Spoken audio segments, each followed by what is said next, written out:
Kenzo ogenze kujirikiti. Oyinza okusanyukira obwa presidential advisor.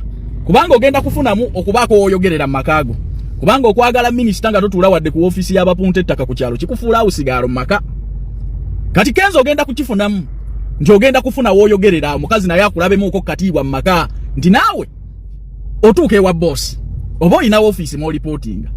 Nayo kuwa obwa presidential advisor, President Museveni amaze okweyambulula. I tell you. Wano President Museveni bw'amala okukozesa bwatyo bwakola. Abadde amulabanga buli lwoba oyagadde olina kuyita mu protocol kanti ofuuse presidential advisor. Abadde akuba essimu n'ogenda ne ku state house nga tolina appointment. Kati olina byo reportinga. Bwatyo Museveni bwakola. Ogenda kukiganyirwamu one. Nti kiina position gye kikuwadde mbufumbo bwo etabaddeewo. Omukazi ng'akusinga ekitiibwa ne bw'oba ne ssente akukwasa ensawo. Nkubuulira. Zaayagala zadda va mu office anti tobitegeera. Ninge ndikezo muganda wange ekyogwa presidential advisor okuleka okufuna ekitiibwa makago n'okwenkanankana n'omukyala maka tekiina kye kikwongerako kubanga bonna ba presidential advisor bakaba misana tukuwano kusaasira ennyumba bagitwala ekitegeeza tekiriimu ssente. Ekyokubiri you lose favor wano mu Uganda nkubuulira ebibuuzo ogenda kutandika kwanukula bya gavumenti abayimbi na badvisinga Museveni mumulabe kiro Museveni ng'ayagala okweyambulula kuwa advisor na bukulu. Lwaki tabuwa bebekulu. Bangamba bebekulu yabugaana kubanga akimanyi nti Museveni bwe yeetikula. Kenzo, you're my friend. Ne taking anga advices zange. Kenzo osobola okwogera naye n'akusuubiza ensi n'eggulu naye bwe mwawukana nga bikomyawo. Nze nkubuulira mubaamu ebimu nga mukwano gwo Kayaja yagenda okubikugamba. Tokkiriza bwa advisor eryo kubo lya Museveni kukutwala ku jirikiti. Nze mumanyi muze. Kati akusiza mu protocol.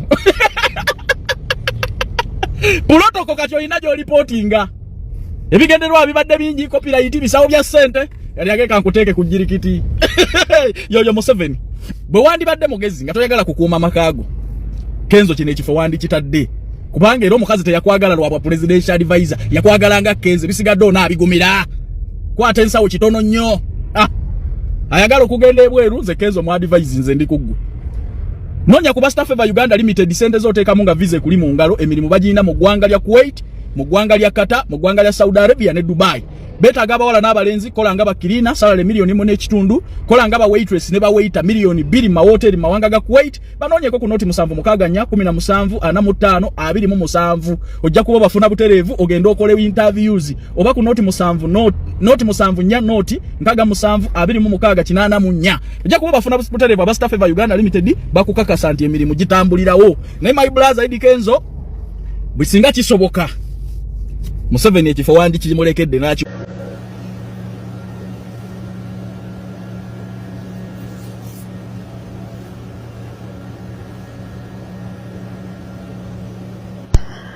Banange nsaba muntagingire ku Henry Geoffrey Muhonge, muntagingire ku Henry Mawanda, muntagingire Kadamazi Voice banange munyambi.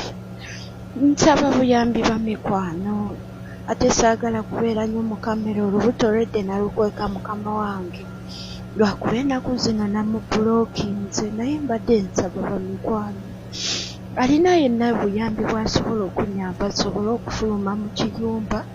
Banange nsaba munyambe munkwatirwe ekisa bambi mwana wa mukama wange yankwata amala ate kati anoonya bubi nnyo embeera mbi bulira nfa.